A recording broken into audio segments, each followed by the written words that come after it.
can I start? Just didn't feel like a revenge game to me from the beginning. Obviously, my voice is gone right now, but you can just tell the mode. And I don't know why we were in this mode.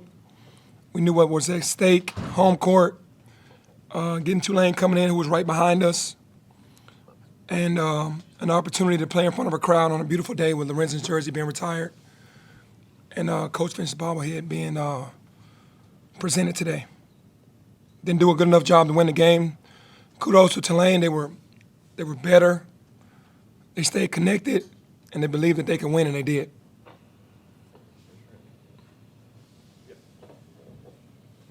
Hey, Coach, on that 4-point play that they called Keontae with the Carroll on the hook, what was explained to you on that?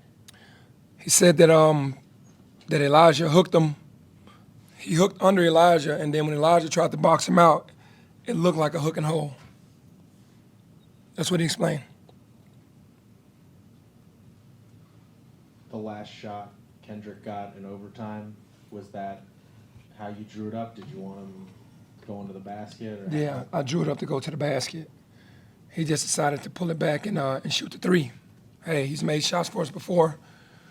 They went to man instead of zone, and we had an opportunity to make a play. You know, hey, I'll live with that. Kendrick's done enough for us. Well, he's deserved that shot. He took that shot, he missed it. And then the end of regulation, you guys get the ball. I saw you were signaling them, it looked like, to One shot. wait for the last shot, but can you take us through that scenario, what happened there? Yeah, Kendrick thought that they were coming from behind to try to back tap the ball, and he threw it ahead to Keontae with, I think, 7 seconds on the clock, or 8. And he shot it. And I was thinking to call timeout again, but I didn't think that we were going to shoot because we knew we had one shot. And then when he shot it, hey, another. Like he felt like he believed he could make it. Open look, took it.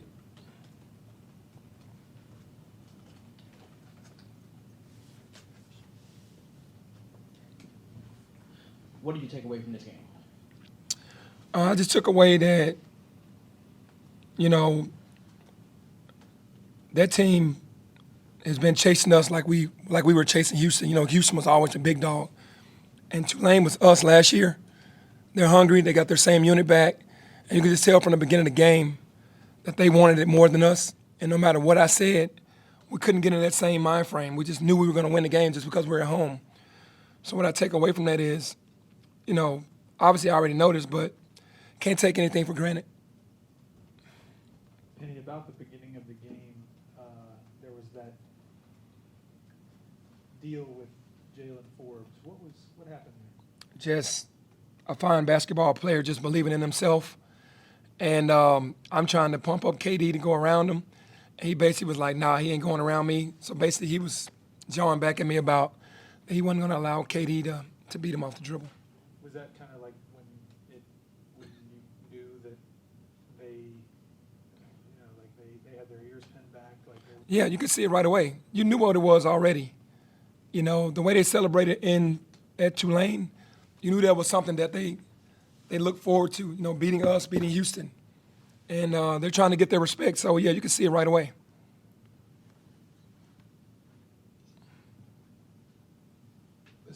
Central Florida Seton Hall and this one so close, all of them. Is it frustrating knowing the thin line between making the tournament, not seeding, and all of that? Yeah, I mean, obviously, yeah, because there's something that we could have done about all of those games.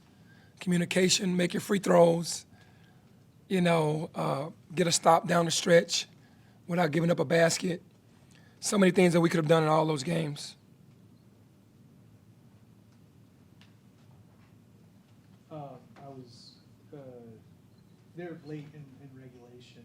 It looked like you went with Jonathan Lawson over Keontae Kennedy. What was the rationale? I don't really want to get into that. I just felt like Jonathan needed to be out there, playmaker, guy that could get in the paint on that zone, being 6'8" and make a play for us.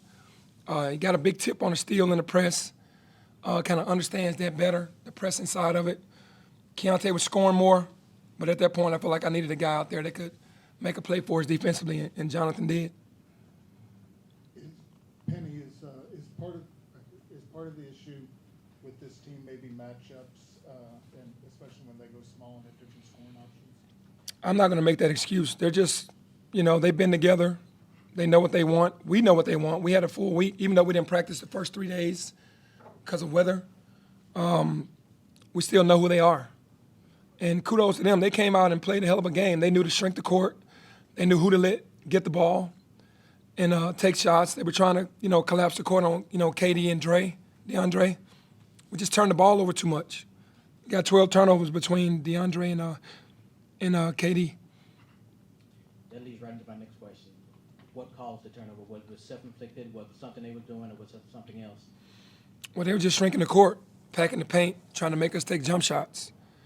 And we were trying to we were getting in there a little too deep. And sometimes we just made the wrong pass. Last time you suffered a loss like this was the UCF game, and it seemed like you guys responded ultimately pretty well. You came in here, it was an emotional day, packed house, probably a deflating end. It's February now. How do you make sure this stuff doesn't linger? Do you some things happen in this game that haven't happened in the past, especially with Kendrick and DeAndre? Yeah, you just move on to the next game. We have to. Adversity can't make us start questioning things or, stop doing what we've been doing. We just got to get back to playing defense, get the ball up the court, and play better basketball from the beginning. Two more. Right here. Penny, you mentioned like defensive lapses and lack of communication on that end of the floor being little things that have kind of been the difference between wins and losses.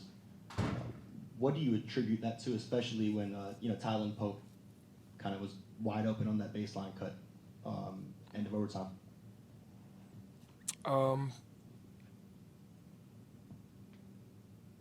I can't tell you because we were prepared for all those cuts. They've done that cut the entire game, this game, and the entire game last game. And we were prepared, and I think DeAndre felt like someone was behind him and didn't guard the cut. Just miscommunication from the guy that was on top. DeAndre not understanding, probably ball watching, and he probably didn't even see Pope go behind him. We always talk about man and ball. Just an accumulation of things that we just got to continue to get better with. Last one.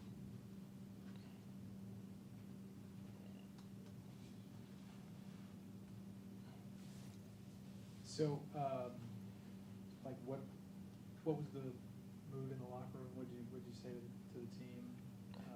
What did they say to you? Anything at all? Well, my message to the team was we let a big one get away today at home. Can't lose at home.